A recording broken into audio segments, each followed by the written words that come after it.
Bismillahirrahmanirrahim. Alhamdulillahirabbil alamin. Wassalatan wassalaman ala mab'utsin rahmatan lil alamin.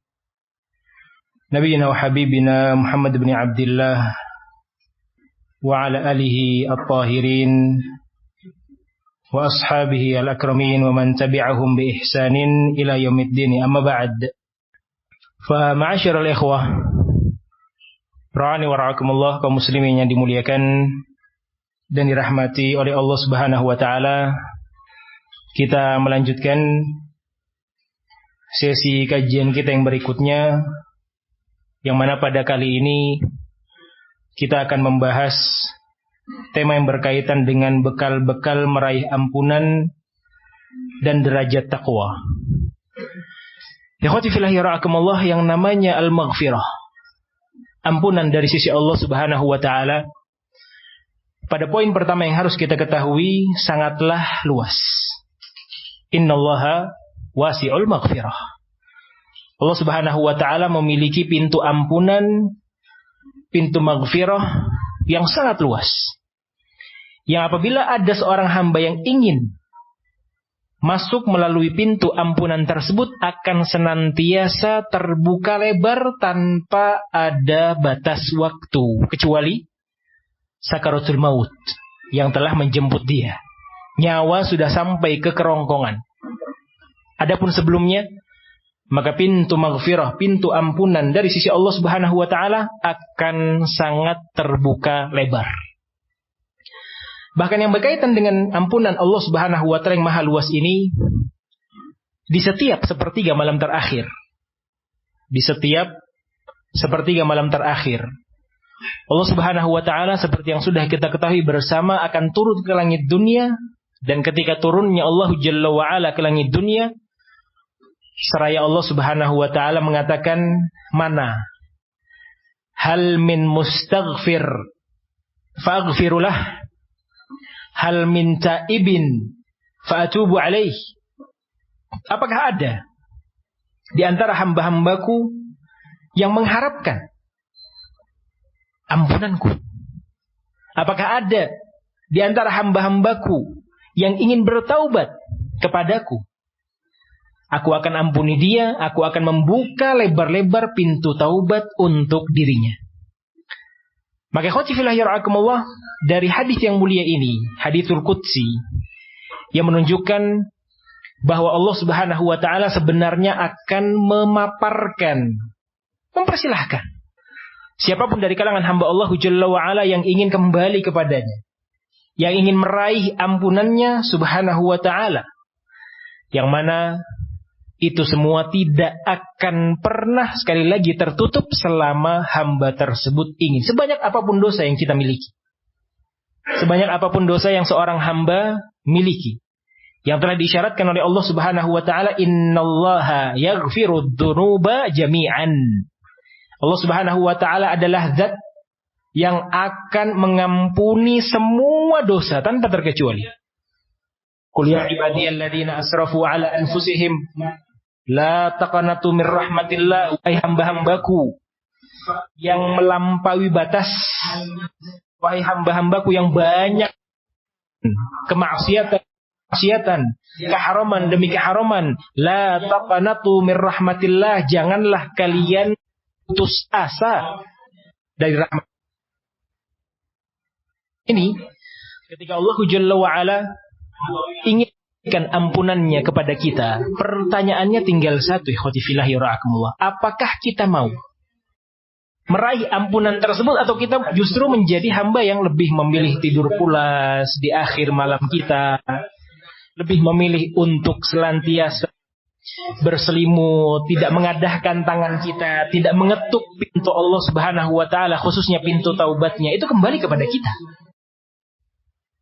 Maka ketika Allah Jalla wa Ala sudah memaparkan, membuka lebar-lebar pintu taubatnya, membuka lebar-lebar pintu ampunannya, maka di sana muncul sebuah pertanyaan yang berkaitan dengan tema yang kita angkat pada sesi kali ini. Bekal apa yang bisa kita lakukan Dalam bahasa lain, amaliyah apa yang bisa kita lakukan untuk meraih ampunan dari sisi Allah Subhanahu wa taala. Ikhwati fillah rahimakumullah, Syekh Al-Allamah Al-Faqih Muhammad ibn Shalih Al-Utsaimin rahimahullah taala, di dalam karya beliau yang berjudul Taqrib At-Tadmuriyah, khususnya di akhir-akhir pembahasan beliau, ketika beliau menyimpulkan apa yang dituliskan oleh Syekhul Islam Ibn Taimiyah alaihi rahmatullah di dalam Tadmuriyah, maka beliau di akhir pembahasan itu menyampaikan bahwa manusia memiliki dua kaedah kehidupan yang harus selalu dia pegang demi keselamatan dirinya sampai ke surga Allah Subhanahu wa taala. Dalam hukum syariat ada dua kaedah. Demikian pula kata Imam Ibnul Qayyim, kata Imam Syekh Muhammad ibn Shalih Al-Utsaimin rahimahullah, dua kaedah yang lainnya ada pada bab atau pembahasan takdir, ketetapan Allah Subhanahu wa taala. Kita perlahan akan masuk kepada dua kaedah di hukum syariat dan juga dua kaedah yang berkaitan dengan ketetapan atau takdir dari sisi Allah Subhanahu wa taala. Maka untuk menjawab bekal apa yang harus kita lakukan untuk meraih ampunan dari Allah Subhanahu wa taala, kita jawab dengan dua kaedah kehidupan yang harus dimiliki oleh siapapun dari hamba Allah Jalla wa ala, muslim dan muslimah, mukmin dan mukminah. Yang pertama, al-ijtihadu fit ta'ah. Benar-benar memiliki semangat dalam melaksanakan ketaatan demi ketaatan pada Allah Subhanahu wa taala. Ikhwati fillah yara'akumullah, yang namanya semangat dalam beramal soleh, yang namanya semangat dalam ketaatan, kunci yang harus kita miliki adalah as-sabr, kesabaran. Tanpa kesabaran, kita tidak akan bisa memiliki ijtihadu fit ta'ah. Tanpa kesabaran, kita tidak akan bisa bersemangat untuk melakukan perintah-perintah Allah Subhanahu wa taala. Karena memang kaedah dasar pada setiap kehidupan insan, pada setiap kehidupan hamba Allah Subhanahu wa taala, seorang tidak akan bisa melewati amal-amal ketaatan, tidak akan mungkin bisa membuka pintu-pintu ketaatan kepada Allah, pintu-pintu ibadah kecuali dengan kesabaran. Kita berpuasa membutuhkan kesabaran. Kita mengerjakan ibadah salat membutuhkan kesabaran. Kita taat kepada waliul amr membutuhkan kesabaran. Birrul walidain, silaturrahim, dan amalan-amalan soleh yang lainnya tanpa perlu kita sebut satu persatu. Semuanya membutuhkan yang namanya kesabaran. Maka kesabaran kita yang maksimal dalam kaedah yang pertama ini, al-ijtihadu fit ta'ah, sangat-sangat dibutuhkan. Bagaimana Nabi Shallallahu Alaihi Wasallam memberikan contoh yang nyata ketika beliau alaihi salatu wassalam bersabar untuk tetap mengerjakan ibadah sholat. Bukan bahagian dari sholat wajib, sholat sunnah, qiyamul lail. Yang beliau alaihi salatu wassalam dipersaksikan oleh ibunda Aisyah radhiyallahu taala anha, bengkak kaki beliau alaihi salatu wassalam untuk menghidupkan malam demi malam. Tadi menyambut panggilan Allah Subhanahu wa taala, hal min taibin fa atubu alaihi, hal min mustaghfirin fa aghfirullah. Mana orang-orang yang ingin bertaubat kepadaku, aku akan memberikan pintu taubat kepadanya. Mana orang-orang yang ingin meraih ampunanku, Nabi alaihi salatu wassalam menjadi orang yang paling terdepan alaihi salatu wassalam dalam menjawab panggilan atau seruan dari Allah Subhanahu wa taala. Ikhwati fillah yara'akumullah, al-ijtihadu fit ta'ah dibahasakan oleh sebahagian para ulama dengan at-taqwa. Ketakwaan kepada Allah Subhanahu wa taala itu benar-benar juga membutuhkan yang namanya kesabaran. Tidak akan mungkin bisa sempurna ketakwaan seorang hamba tanpa kesabaran. Maka ikhwati fillah yara'akumullah, disebutkan oleh Al-Imam Khalifah Ar-Rashid Umar bin Abdul Aziz rahimahullahu taala, ketika beliau menggambarkan apa hakikat dari ketakwaan. Kata Umar bin Abdul Aziz rahimahullahu ta'ala, laisatit taqwa qiyamul laili wa siyamun nahar wat-takhlitu fi ma baina dzalik. Bukan bagian dari ketakwaan ketika engkau mengerjakan sholat di malam hari, ketika engkau berpuasa di siang hari, lantas engkau campur adukkan dengan berbagai kemaksiatan di sela-sela amaliyah tersebut, di sela-sela ketaatan tersebut. Bukan bahagian dari ketakwaan sama sekali. Karena hakikat dari ketakwaan, kata beliau rahimahullahu ta'ala, walakinna taqwa ada maftaradallahu alaihi wa taraka ma harramallahu alaihi.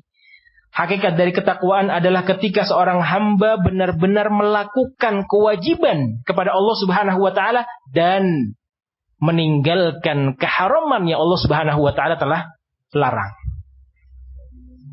Maka ketakwaan apabila hanya fokus pada ijtihadu fi ta'ah, belum sempurna ketakwaan seorang hamba. Dia hanya sholat, dia hanya puasa, dia hanya birrul walidain saja.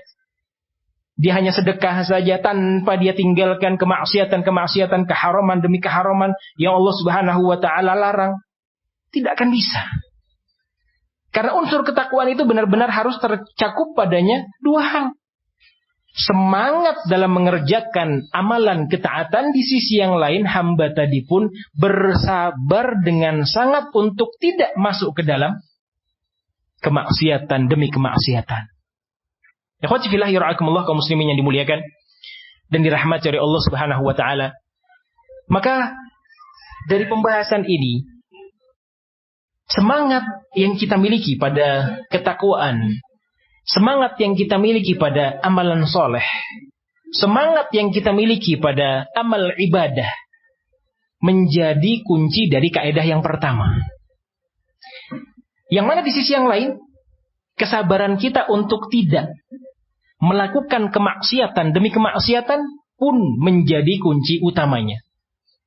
Oleh karenanya, Al-Imam Ibnul Qayyim rahimahullahu ta'ala di dalam karya beliau Ad-Da' wad-Dawa, Al-Jawabul Kafi liman sa'ala 'anid dawa'i syafi, menyebutkan di sana ada 4 pintu utama yang akan mengakibatkan seseorang masuk ke dalam berbagai macam kemaksiatan, berbagai macam dosa-dosa besar, berbagai macam na'udzubillah min dzalik, kemurkaan demi kemurkaan dari sisi Allah Subhanahu wa taala. Yang pertama kata beliau,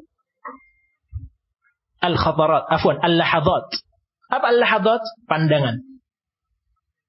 Pintu ini kata Imam Ibnul Qayyim rahimahullah, kalau bisa dikendalikan, dikontrol oleh seorang hamba, maka absyir bil khair. Dia akan mendapatkan kebaikan demi kebaikan fid dunya wal akhirah. Apakah di dunia?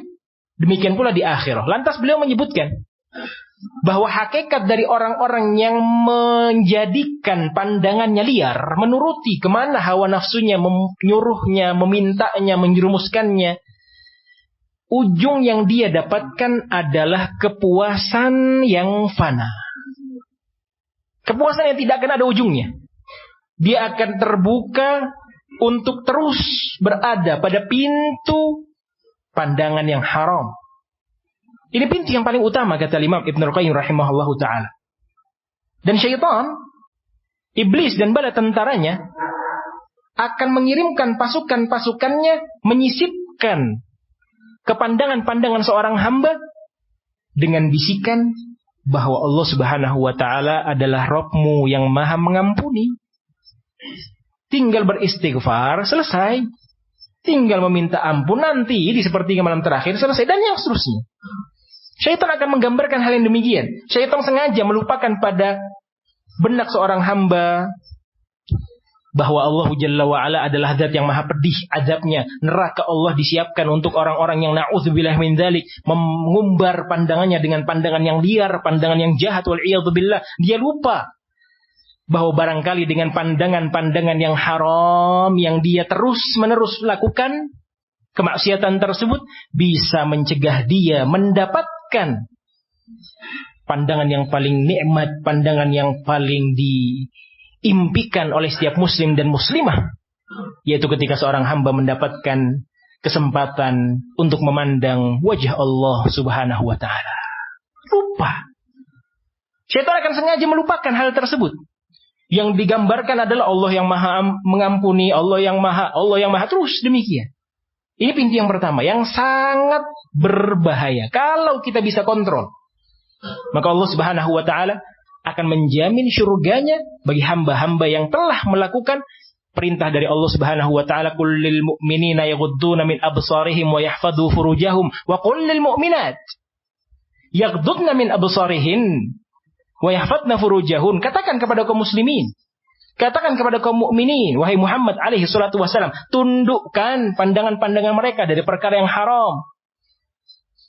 Bukan hanya mukminin yang diperintahkan. Saking besarnya pintu ini dipengaruhi oleh syaitan.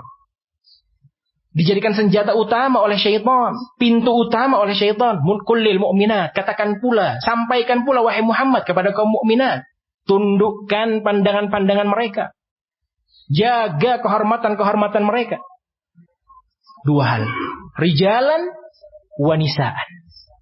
Mendapatkan perintah dari Allah Subhanahu wa taala dengan perintah yang sama, jaga pandangan-pandangan kita dan jaga kehormatan-kehormatan kita. Pintu yang kedua, kata Imam Ibnu Qayyim rahimahullah, yang bisa menjerumuskan seorang hamba pada berbagai macam kemaksiatan, setelah yang pertama kita ketahui adalah pandangan al-khatarat, bisikan jiwa. Bisikan jiwa identik dengan wasawis dari syaitan, tipu daya dari syaitan. Jiwa akan membisikkan. Jiwa akan terus menyampaikan angan-angan yang semu, menggambarkan tipuan demi tipuan, yang nantinya jiwa tersebut, na'udzubillah min dzalik, tidak pernah puas dengan perkara yang dihalalkan oleh Allah Subhanahu wa taala. Dia akan menagih. Karena bisikan tersebut hakikatnya adalah hawa nafsu yang telah disebutkan oleh Allah Subhanahu wa taala, innan nafsa la'ammaratun bisu. Sesungguhnya hawa nafsu seorang manusia akan menjerumuskan dia, akan mendorong dia, na'udzubillah min dzalik, untuk melakukan kejelekan-kejelekan. Maka bisikan jiwa inilah, ikhwati fillah ya ra'akumullah, kaum muslimin yang dimuliakan dan dirahmati oleh Allah Subhanahu wa taala, yang disampaikan oleh Imam Ibnu Qayyim rahimahullah, harus benar-benar kita kendalikan. Dan satu-satunya cara untuk menundukkan pandangan, demikian pula mengendalikan bisikan jiwa, bisikan hawa nafsu, adalah dengan, kata beliau rahimahullah, mukhalafatuha, menyelisihi ajakan dari hawa nafsu tersebut. Hawa nafsu memerintahkan kita, mendorong kita, menjerumuskan kita ke arah kanan, langsung kita alihkan ke arah kiri. Sudah, jangan diikuti. Itu satu-satunya cara. Ketika kita tidak bisa mengendalikan itu semua, maka na'udzubillah min dzalik, kebinasaan demi kebinasaan yang akan kita dapatkan. Pintu kemaksiatan yang satu akan terbuka, kedua akan terbuka, ketiga akan terbuka, terus demikian sampai na'udzubillah min dzalik Allah cabut nyawa kita dengan su'ul khatimah tersebut. Allahumma sallim sallim. Pintu kemaksiatan yang ketiga, kata Imam Ibnu Qayyim rahimahullah, al-lisan. Lidah tak bertulang, kata orang-orang tua kita. Lisan, mulut-mulut kita, yang mungkin suka menggibah, yang mungkin suka menamimah, yang mungkin suka berdusta, na'udzubillah min dzalik, melakukan hal-hal yang diharamkan, mengucapkan hal-hal yang diharamkan oleh Allah Subhanahu wa taala. Lisan.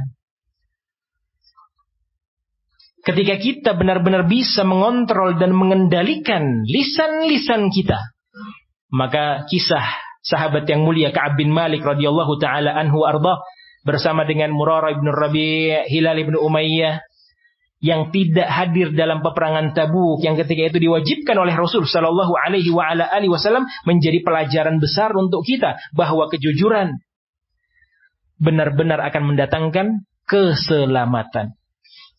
Bahkan Nabi sallallahu alaihi wa ala alihi wasallam menyampaikan dengan tegas dalam hadisnya, qulil haq walau kana murran, ucapkanlah kebenaran walaupun memang kebenaran itu sesuatu yang pahit.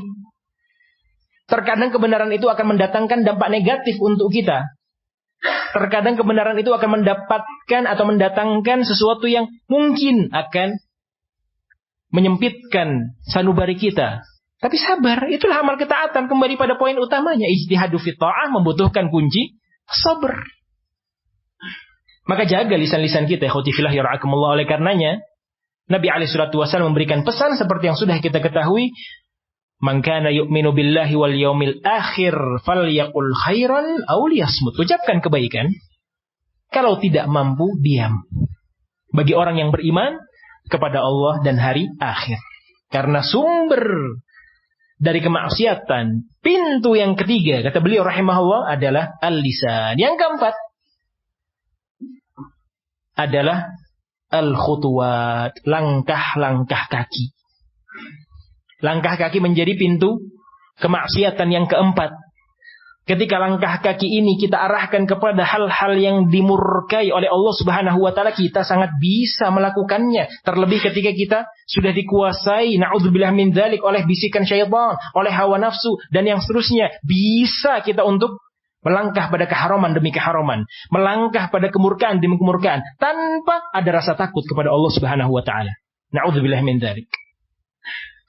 Maka dari 4 pintu ini kata beliau, kalau bisa benar-benar kita kendalikan, pandangan kita kendalikan, bisikan hawa nafsu kita kendalikan, demikian pula lisan kita kontrol, kita kendalikan, dan langkah-langkah kaki kita kendalikan, dengan izin Allah Subhanahu wa taala, kita akan terminimalisir. Kita akan sedikit melakukan kemaksiatan demi kemaksiatan. Kita akan sedikit melakukan kebatilan demi kebatilan. Apakah mungkin kita terbebas dari kemaksiatan? Tidak mungkin, mustahil. Karena kita bukan malaikat. Oleh karenanya Imam Syafi'i rahimahullah, seperti yang dinukilkan pula oleh Imam Ibnu Qayyim rahimahullah taala, mengatakan bahwa an-nafsu, jiwa kita ini, jiwa raga, illam tashtaghilha bil haqq syaghlatka bil batil. Hawa nafsu kita, jiwa kita, tubuh kita ini, raga kita, kalau tidak kita manfaatkan, kalau tidak kita sibukkan dengan berbagai macam al-haq, berbagai macam kebaikan, maka sudah siap-siap. Jiwa ini akan penuh dengan kebatilan demi kebatilan, kemaksiatan demi kemaksiatan. Sebagaimana para ulama kita menyampaikan, satu pintu kebaikan akan membukakan untuk kita pintu kebaikan yang lain. Ada misalkan seorang yang mengerjakan sholat qiyamul lail, sholat tahajud, atau yang semisalnya, dilanjut dengan sholat subuh berjamaah, dilanjut dengan zikir pagi, dilanjut mungkin dengan sholat syuruk ketika matahari terbit 15 menit setelahnya, dan yang seterusnya terus. Satu pintu kebaikan akan membuka pintu kebaikan yang lainnya. Sebagaimana hal yang demikian terjadi pada amal ketaatan pun akan terjadi pada pintu-pintu kemaksiatan. Satu pintu kemaksiatan berani kita buka, akan terbuka pintu kemaksiatan yang kedua. Akan terbuka pintu kemaksiatan yang ketiga. Akan terbuka pintu kemaksiatan yang keempat, dan yang seterusnya. Satu kedustaan, ikhwati fillah yarhakumullah, seperti yang sudah kita ketahui, akan kita tutup dengan kedustaan, kebohongan yang lainnya. Allahumma sallim sallim. Ikhwati fillah yarhakumullah, maka ijtihadu fi ta'ah sebagai kaidah pertama dalam kehidupan kita harus benar-benar kita manfaatkan dengan maksimal. Masuk pada kaidah yang kedua, yang kata Imam Al-Allamah Al-Faqih Muhammad ibn Shalih Al-Utsaimin rahimahullah, menjadi kaidah kehidupan seorang manusia dalam bab hukum syar'i, dalam bab syariat-syariat Allah Subhanahu wa taala, yaitu kathratul istighfar. Memperbanyak meminta ampun kepada Allah Subhanahu wa taala. Memperbanyak taubat kita kepada Allah Subhanahu wa taala, memperbanyak mengetuk pintu-pintu ampunan dari sisi Allah Subhanahu wa taala. Ikhwati fillah yarhakumullah.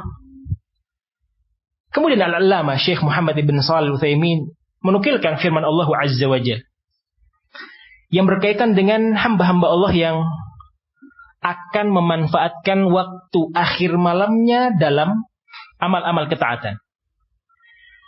Apakah itu dengan qiyamul lail, salat tahajud, atau mungkin qiraatul Quran, atau mungkin berdoa, dan yang semisalnya. Karena seperti yang sudah kita ketahui, yang namanya sepertiga malam terakhir tidak hanya salat yang bisa kita kerjakan. Banyak amaliyah-amaliyah yang lainnya. Kita membaca Al-Quran, kita doa, kita zikir, dan yang seterusnya. Dalam kondisi sepertiga malam terakhir tersebut. Terlebih mungkin kita sudah mengerjakan sholat witir di awal malam. Dalam tanda kutip, jangan capek-capek bangun, ngambil air wudhu. Sudah witir, alhamdulillah. Isi dengan amalan soleh yang lainnya. Jangan kita larut. Dengan bisikan syaitan. Sudah. Akhir malam, sudah letih badan ini mencari ma'isyah seharian dan yang seterusnya. Akhirnya kita, apalagi sudah sholat witir di awal malam, ya sudahlah lanjut saja tidur. Manfaatkan dengan waktu yang lain, manfaatkan dengan amaliyah yang lain di waktu tersebut. Yang ketika Allah Subhanahu wa taala turun ke langit dunia, kita dalam kondisi beramal soleh. Dalam kondisi beristighfar. Walaupun di atas kasur-kasur kita, walaupun di balik selimut-selimut kita. Apa kata Allah Azza wa Jalla dalam firman yang mulia? Ketika Allah Subhanahu wa taala mensifati mukmin yang hakiki, wabil asharihum yastaghfiru. Mereka adalah ketika waktu sahur tiba, ketika sepertiga malam terakhir tiba, mereka orang-orang yang senantiasa beristighfar, meminta ampun kepada Allah Subhanahu wa taala. Ini yang bisa melatih ketakwaan-ketakwaan kita, ikhwati fillah yara'akumullah, yang bisa terus memupuk, menambah ketakwaan-ketakwaan pada diri kita, memperbanyak istighfar, minta ampun kepada Allah Subhanahu wa taala. Kita jangan silau dengan amaliyah-amaliyah kita yang katanya banyak. Mungkin kita merasa sudah kudama dalam dakwah, mungkin kita merasa sudah sekian kali khatam Al-Quran, mungkin kita merasa sudah mensedekahkan ini, itu, dan yang seterusnya. Silau kita dengan amaliyah kita yang banyak. Lantas kita tertipu dengan bisikan syaitan. Padahal kaedahnya kita tidak boleh sama sekali tertipu dengan banyaknya. Kalau memang banyak. Terlebih kita sadar kalau itu ternyata sedikit. Amalan kita ternyata tidak sebanyak itu. Ya mending kalau banyak, alhamdulillah. Tapi kalau ternyata kita hanya dihiasi, oh iya banyak. Kalau ternyata tidak, apa yang bisa kita lakukan? Maka para ulama kita, khususnya Al-Utsaimin alaihi rahmatullah, menyampaikan perbanyaklah istighfar, minta ampun kepada Allah Subhanahu wa taala. Kita menyadari apa yang disifatkan oleh Allah Subhanahu wa taala tentang kondisi mereka kaum mukminin yang di waktu sahurnya, di sepertiga malam terakhirnya mereka senantiasa beristighfar. Mereka bukan selesai dari melakukan dosa besar. Mereka bukan selesai dari na'udzubillah min dzalik melakukan dosa judi misalkan, atau minum khamr misalkan, atau na'udzubillah min dzalik berzina misalkan, atau na'udzubillah min dzalik dosa-dosa besar yang lainnya. Mereka setelah merampok atau setelah mereka mendolimi orang lain. Lah. Mukminin ini yang disifati oleh Allah setelah melakukan amal ketaatan. Setelah dia sholat, setelah dia baca Quran, setelah dia zikir, setelah dia doa kepada Allah Subhanahu wa taala. Sifatnya mereka meminta ampun kepada Allah Subhanahu wa taala. Karena sadar.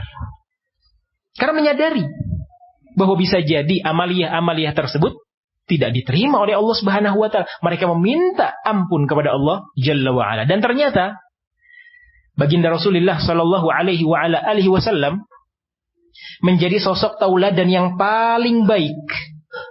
Ketika beliau setelah ibadah sholat, seperti yang kita ketahui bersama, beristighfar sebanyak 3 kali setelah sholat. Bukan setelah melakukan kemaksiatan. Lah, itu babnya tersendiri. Pembahasannya tersendiri setelah kita melakukan kemaksiatan. Nanti ada pembahasannya. Setelah beramal soleh, sholat kurang apa? Amalan yang bisa mendekatkan diri kepada Allah Subhanahu wa ta'ala.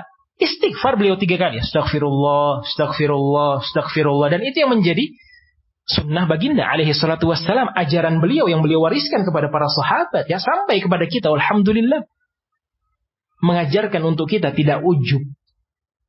Mengajarkan untuk kita tidak bangga diri, tidak silau dengan sekian banyak rakaat yang sudah kita persembahkan kepada Allah Subhanahu wa taala. Istighfar, minta ampun kepada Allah Subhanahu wa taala. Lebih dari itu, amaliyah yang sangat agung, ad-da'wah, menyampaikan risalah Allah Subhanahu wa taala, menyampaikan Al-Qur'an, menyampaikan ajaran-ajaran beliau alaihi salatu wasallam kepada para sahabat. Dakwah ilallah, yang disifati oleh Allah Subhanahu wa taala, wa man ahsanu qawlan mimman da'a ilallahi wa 'amila shalihan.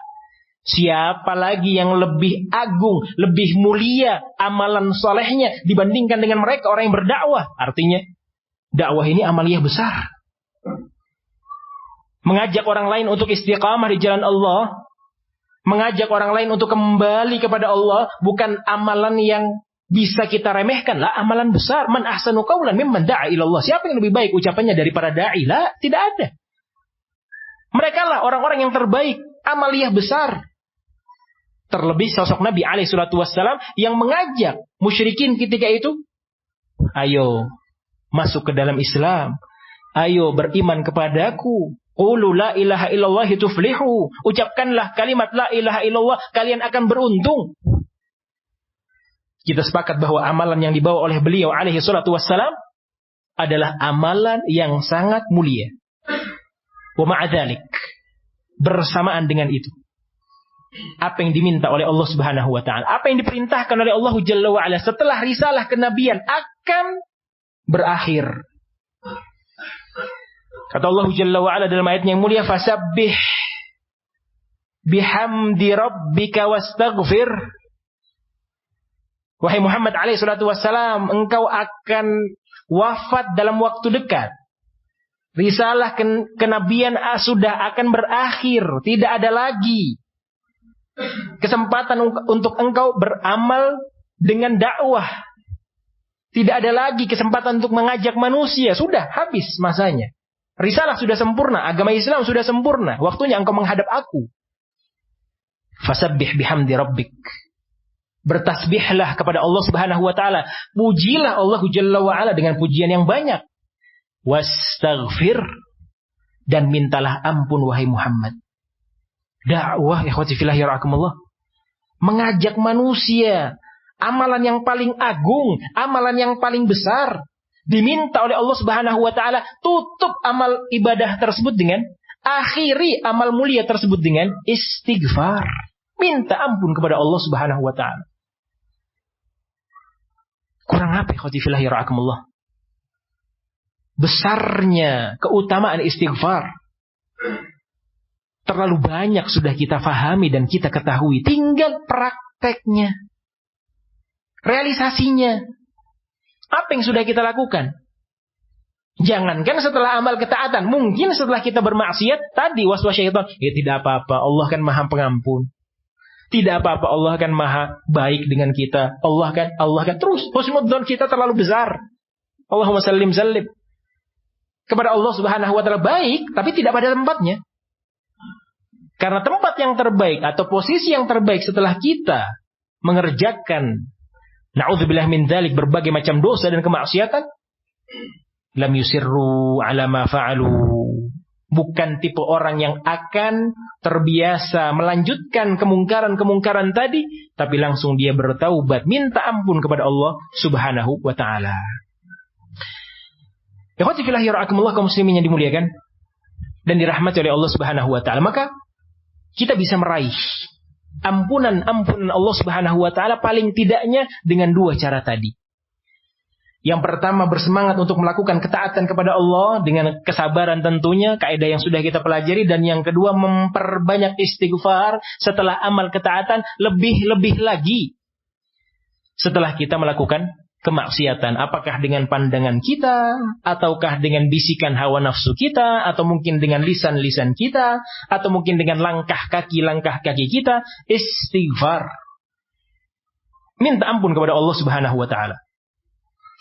Ini dua hal yang bisa kita jadikan sebagai bekal untuk meraih ampunan yang sangat besar dari sisi Allah Subhanahu wa taala. Sekaligus bisa menambah, bisa memupuk ketakwaan kita kepadanya Jalla Jalaluh. Ikhwati fillah yarhakumullah. Pada poin yang berikutnya, Imam Al-Allamah Muhammad ibn Shalih Al-Utsaimin rahimahullah menyebutkan dua kaidah yang lain, tapi bukan dalam pembahasan hukum syariat. Lebih khusus lagi pada pembahasan yang berkaitan dengan takdir, ketetapan dari Allah Subhanahu wa taala. Kaidah pertama yang beliau sampaikan pada pembahasan takdir atau ketetapan yang datang dari sisi Allah Subhanahu wa taala adalah meminta pertolongan. Isti'anah. Isti'anah bisa kita bahasakan dengan memperbanyak doa. Memperbanyak permohonan kita kepada Allah Subhanahu wa taala. Karena seperti yang sudah kita ketahui bahwa takdir-takdir yang dimiliki oleh setiap insan, yang dimiliki oleh kita semua, itu ada jenis takdir yang bisa berubah. Memang di sana ada takdir yang berada di Lauhul Mahfuz yang sudah dicatat oleh Allah Subhanahu wa taala, bahkan penanya sudah diangkat, lembaran-lembarannya sudah kering, itu memang tidak bisa dirubah.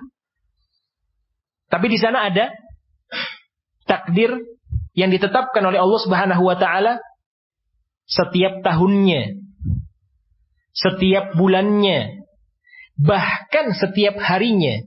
Ada ketetapan-ketetapan dari sisi Allah Subhanahu wa taala. Jenis takdir inilah yang bisa berubah, kata para ulama. Tergantung apa yang kita miliki dari usaha, apa yang kita miliki dari upaya, apa yang kita miliki dari doa permohonan kepada Allah Subhanahu wa taala. Apakah kita ingin menjadi hamba Allah Jalla wa ala yang merubah takdirnya, atau kita pasrah dengan hawa nafsu yang terus merajai kita. Na'udzubillah min dzalik.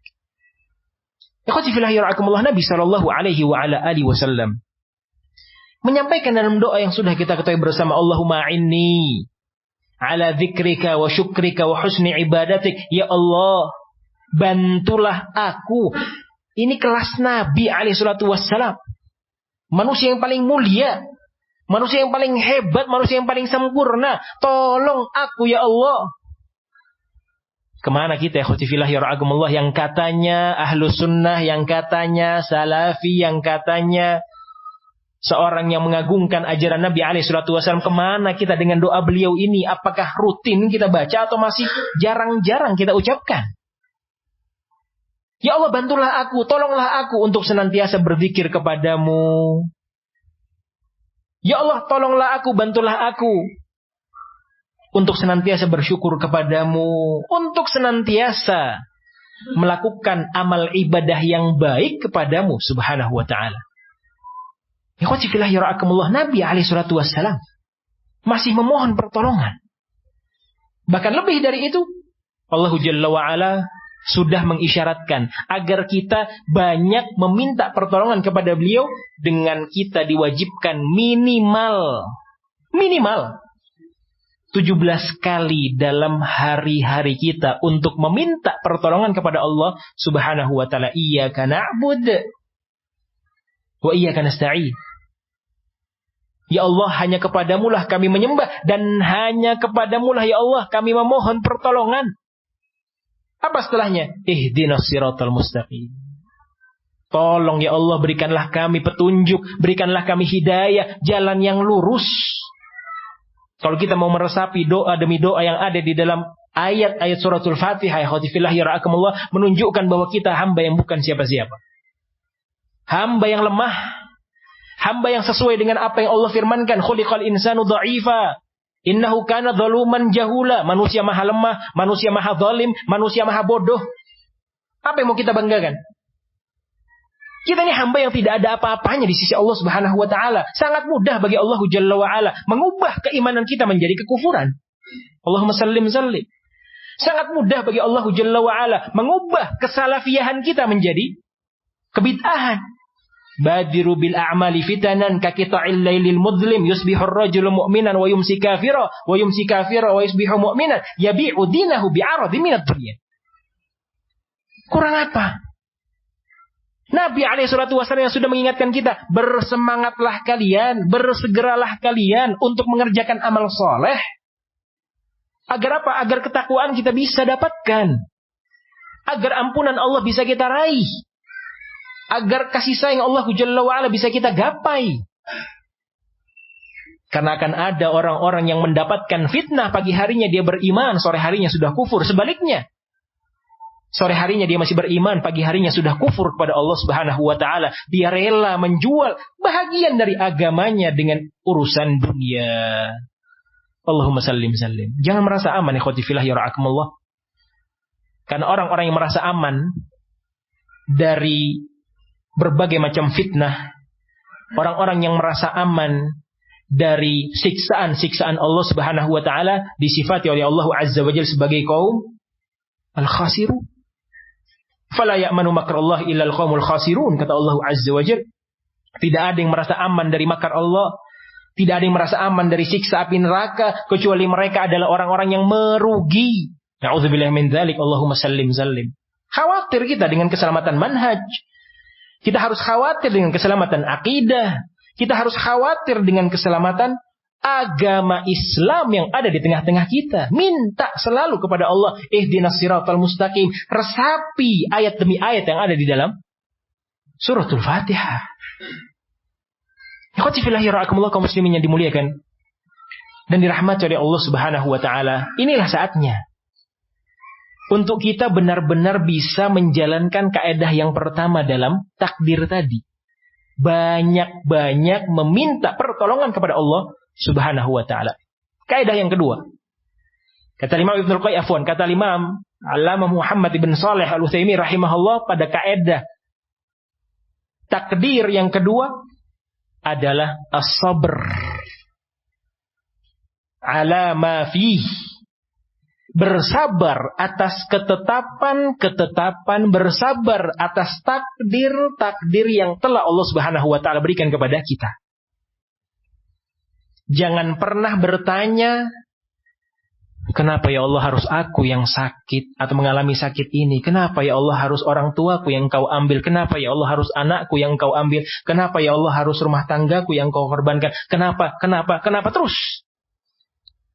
Ingat Allah Jalla wa'ala mengatakan dalam ayatnya, la yus'alu amma yaf'al wa hum yus'alun. Jangan pernah kalian tanyakan apa yang ditakdirkan olehnya Subhanahu wa ta'ala. Kitalah sebagai manusia yang nanti akan ditanya oleh Allah Subhanahu wa ta'ala. Wahai fulan, wahai fulanah, wahai abu fulan, wahai ummu fulan, apa yang sudah engkau lakukan pada kehidupan duniamu? Kita yang harus siap-siap menjawab pertanyaan demi pertanyaan dari Allah Subhanahu wa taala. Jangan bertanya tentang takdir Allah. Kenapa harus aku ya Allah yang mengalami kesempitan rezeki ini? Kenapa ya Allah engkau demikian? Jangan. Yang mana kita harus menyadari seperti yang sudah kita ketahui bersama, ikhwati fillah ya ra'akumullah, bahagian dari takdir-takdir yang buruk adalah sesuatu yang diciptakan oleh Allah Subhanahu wa taala. Allah menciptakan yang baik, demikian pula Allah menciptakan yang buruk. Dalil yang sangat jelas ada dalam suratul Falaq. Min syarri ma khalaq. Kejelekan yang engkau ciptakan, kejelekan yang diciptakan oleh Allah Subhanahu wa taala. Maka saat kita menghadapi takdir yang buruk, yang tidak sesuai dengan ekspektasi kita, tidak sesuai dengan tadi doa-doa kita sudah minta tolong kepada Allah untuk dibantu beramal soleh, ternyata jatuh dalam kemaksiatan, jatuh terus dalam kemaksiatan. Jangan pernah berhenti untuk taubat, dan taubat. Jangan pernah berhenti. Dan itu yang pernah disampaikan oleh Imam Ali bin Abi Thalib, atau sahabat yang mulia Ali bin Abi Thalib radhiyallahu taala anhu ardah. Ketika ditanya beliau, wahai Ali bin Abi Thalib, sampai kapan kita harus beristighfar, kita harus bertaubat, kita harus minta ampunan kepada Allah Subhanahu wa taala, ila an yakuna syaitana mahsuran, sampai engkau dapati syaitan itu putus asa dari menggoda kamu. Kapan syaitan putus asa dari menggoda kita? Di alam kubur kita. Di alam barzakh kita syaitan sudah lepas. Tidak akan menggoda kita lagi. Artinya istighfar, at-taubah sampai ajal menjemput kita. Ikhwati fillah yarhamukumullah, ketika kita mendapati takdir yang buruk tadi, apa yang Allah tetapkan tidak sesuai dengan bayangan kita, apa yang Allah tetapkan tidak sesuai dengan ekspektasi kita, apa yang Allah tetapkan tidak sesuai dengan keinginan-keinginan kita, maka yang pertama tadi yang disampaikan oleh beliau, banyak-banyak bersabar kepada Allah Subhanahu wa taala atas takdir-takdir tersebut. Jangan pernah bertanya seperti yang sudah kita sampaikan. Maka dua kaidah ini penting. Dalam bab takdir, minta tolong kepada Allah, perbanyak doa, dan yang kedua, bersabar atas ketetapan yang telah dimiliki olehnya Subhanahu wa ta'ala. Dan berkaitan dengan poin kedua ini, ikhwati fillah yara'akumullah, sub pembahasannya, sedikit rincian pembahasannya adalah agar kita tidak boleh bersuudzon kepada Allah Subhanahu wa taala. Yakini apa yang Allah tetapkan pada diri kita. Takdir sepahit apapun yang kita alami, sesempit apapun rezeki yang kita miliki, sebanyak apapun problematika kehidupan yang kita jalani, yakini firman Allah Subhanahu wa taala, "Wa ma ana bidzallamin lil abid." Aku bukanlah zat yang akan mendolimi. Aku bukanlah zat yang akan berbuat jahat kepada hamba-hambaku. Tadi wasi'ul maghfirah, Allah Subhanahu wa taala Maha Pengampun, Allahu Jalla wa Ala Maha Rahman, Ar-Rahman, Ar-Rahim. Kurang apa? Kita harus yakini itu. Dan kita harus meyakini bahwa tidak akan mungkin Allah Subhanahu wa taala menzalimi siapapun dari kalangan hambanya. Yang ada, hamba tersebut zalim pada dirinya. Dengan kemaksiatan demi kemaksiatan, dengan keharaman demi keharaman. Karena sadar atau tidak sadar, saat kita melakukan berbagai macam keharaman tersebut, kita sedang menawarkan diri kita. Sadar atau tidak sadar, sekali lagi. Seakan-akan kita mengucapkan, silahkan. Bakar diri ini Allah. Silahkan. Azab diri ini Allah.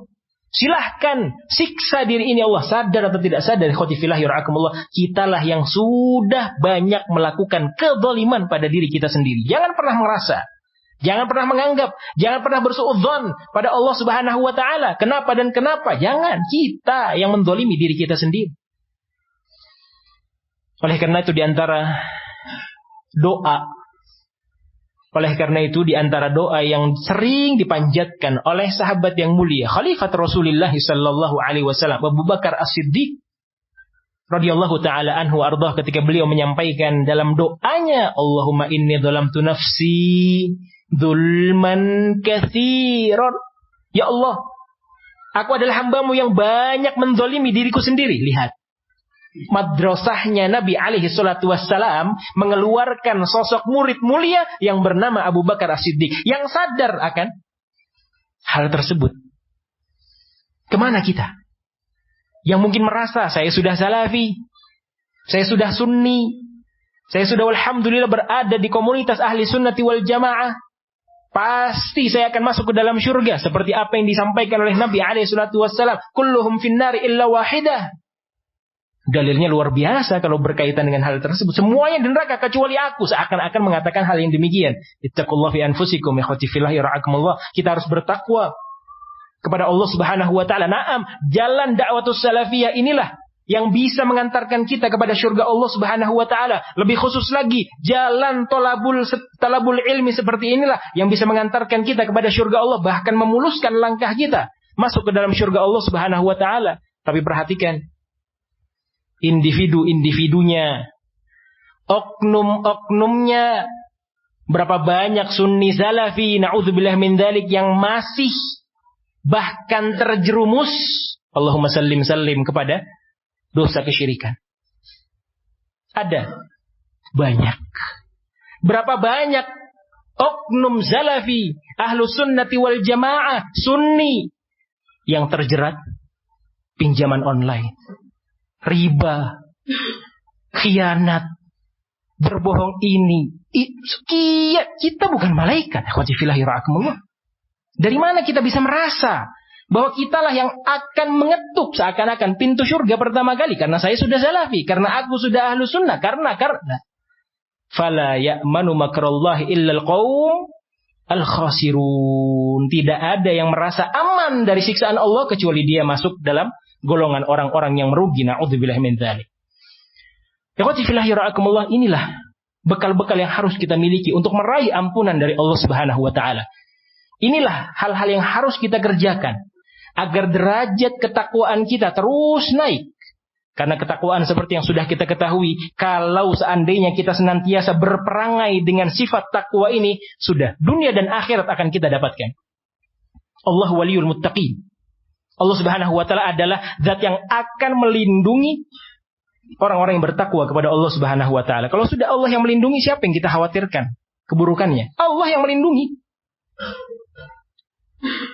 Dalam urusan dunia, seperti yang sudah kita ketahui ayat yang mulia, "Man yattaqillah yaj'al lahu makhraja." Barang siapa yang bertakwa kepada Allah Subhanahu wa taala akan dibukakan sekian banyak makhraj, solusi, jalan keluar. Setiap kita buntu, ini problem yang sulit, ada solusinya dari Allah Subhanahu wa taala. Allah yang Maha memberi solusi. Apa yang kita khawatirkan?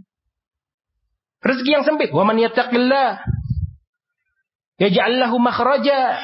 Disambung oleh Allah Subhanahu wa taala, "Wa yarzuqahu min haitsu la yahtasib."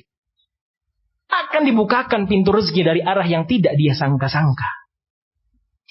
Ikhwati fillah yarhamukumullah, kaum muslimin yang dimuliakan dan dirahmati oleh Allah Subhanahu wa taala, yang harus kita sadari bahwa kebaikan demi kebaikan dunia, kebaikan demi kebaikan akhirat, itu sesuatu yang sudah menjadi kewajiban untuk kita berdoa kepada Allah Subhanahu wa taala. Rabbana atina fid dunya hasanah wa fil akhirati hasanah wa qina adzabannar.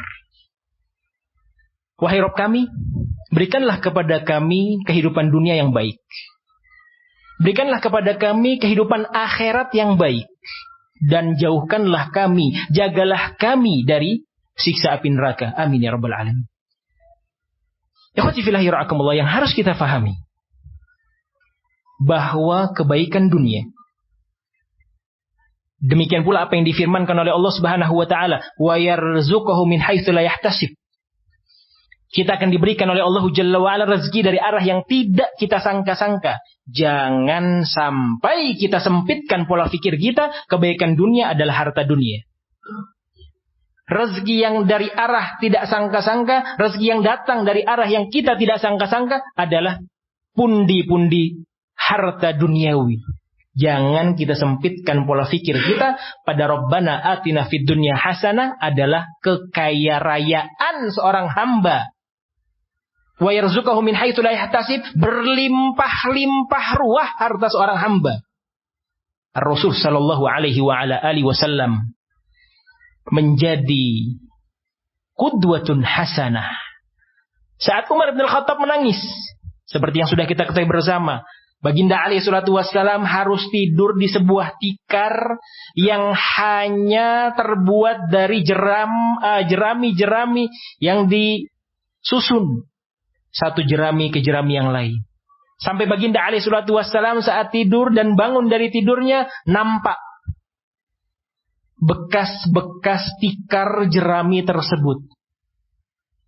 Menangis Umar bin Khattab, "Wahai Rasulullah, rajanya Romawi, rajanya Kaisar sana, orang-orang yang luar biasa, mereka bisa tidur di atas spray-spray yang terbuat dari sutra, kasur yang empuk, wahai Rasulullah. Sementara engkau, manusia yang paling dicintai oleh Allah, yang disebahasakan oleh beliau alaihi salatu wasallam sendiri, ana akhsyakum lillah wa atqakum lah. Aku adalah orang yang paling takut kepada Allah dan aku adalah orang yang paling bertakwa kepada Allah Subhanahu wa taala." Ini sifat Nabi alaihi salatu wasallam.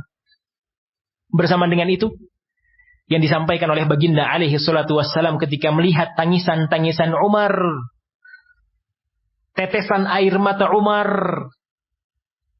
apa yang disampaikan oleh beliau alaihi salatu wassalam, "Ya Umar," disadarkan Umar Al-Faruq radhiyallahu taala anhu ardah oleh Baginda Nabi alaihi salatu wassalam, "Wahai Umar, ala tarda an takuna lahumud dunya wa lana al-akhirah?" Apakah engkau tidak mau biar mereka yang menikmati harta-harta duniawi, kitalah yang nanti akan menikmati kehidupan akhirat yang kekal, abadi, kenikmatan-kenikmatan yang tidak ada ujungnya, karunia demi karunia. Biarkan dunia untuk mereka. Kita nanti yang akan mendapatkan giliran tersendiri di akhirat, di sisi Allah Subhanahu wa taala, seperti yang tadi sudah kita sampaikan pada sesi sebelumnya. Ikhwati fillah yarhamukumullah, si jenul mukmin. Kita ini sedang dalam penjara sekarang.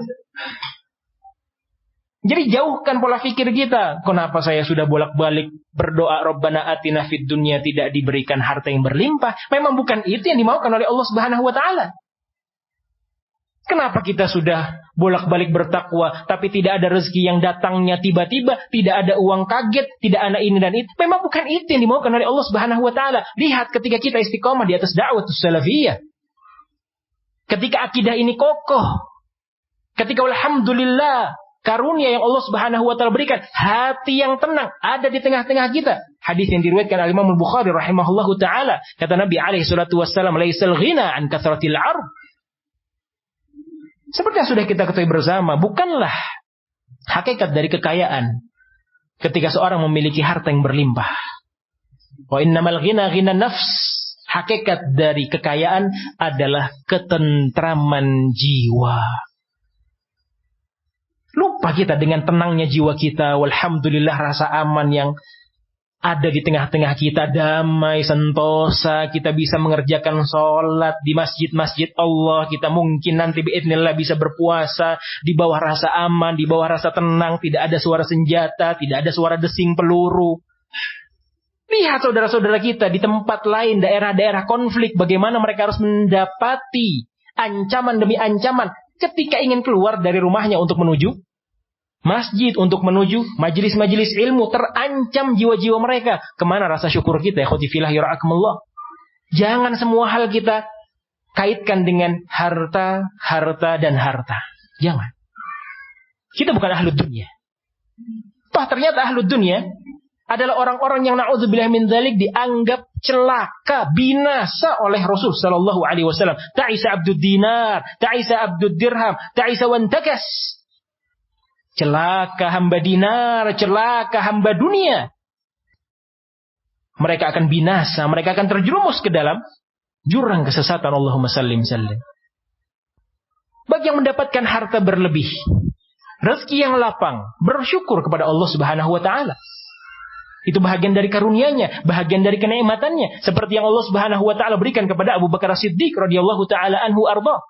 Yang Allah berikan kepada Abdurrahman bin Auf, yang Allah berikan kepada para sahabat yang agnia, orang-orang kaya di tengah-tengah Nabi alaihi salatu wassalam. Baca kisah-kisah Abu Bakar, baca kisah-kisah para agnia dari kalangan sahabat, baca bagaimana mereka memanfaatkan harta mereka fi sabilillah, di jalan Allah Subhanahu wa taala. Dan bagi kita yang mungkin mendapatkan kesempitan harta dunia, qudwatun hasanah, panutan terbaik kita ada pada sosok baginda Rasulullah sallallahu alaihi wa ala alihi wasallam. Baca kisah beliau, 3 bulan purnama berturut-turut, kata Ibunda Aisyah, tidak ada yang kami makan di rumah kecuali al-aswadain, air plus kurma. Tok 3 bulan berturut-turut dapur kami tidak mengumpulkan asap. Lihat ke bawah dalam urusan dunia, khotifillah yara'akumullah. Lihat ke bawah dalam urusan dunia. Jangan lihat ke atas. Itu lebih mendekatkan diri kita kepada ketakwaan. Itu lebih mendekatkan diri kita kepada rasa syukur kepada Allah Subhanahu wa taala. Lihat ke bawah. Unduru. Kata Nabi alaihi salatu wasallam, ila man huwa asfala minkum wa la tanduru ila man huwa fawqakum. Fahuwa ajdaru alla tazdaru ni'matallahi alaikum. Agar kalian tidak kufur nikmat. Bagaimana kita bisa meraih ampunan sementara kita tidak mengakui kenikmatan demi kenikmatan dari Allah? Yang ada kurang saja. Yang ada kita na'udzubillah min dzalik sempit, seakan-akan ya subhanallah. Lupa kita dengan firman Allah Subhanahu wa taala, wa laqad khalaqnal insana fi ahsani taqwim wa fi anfusikum afala tubsiru.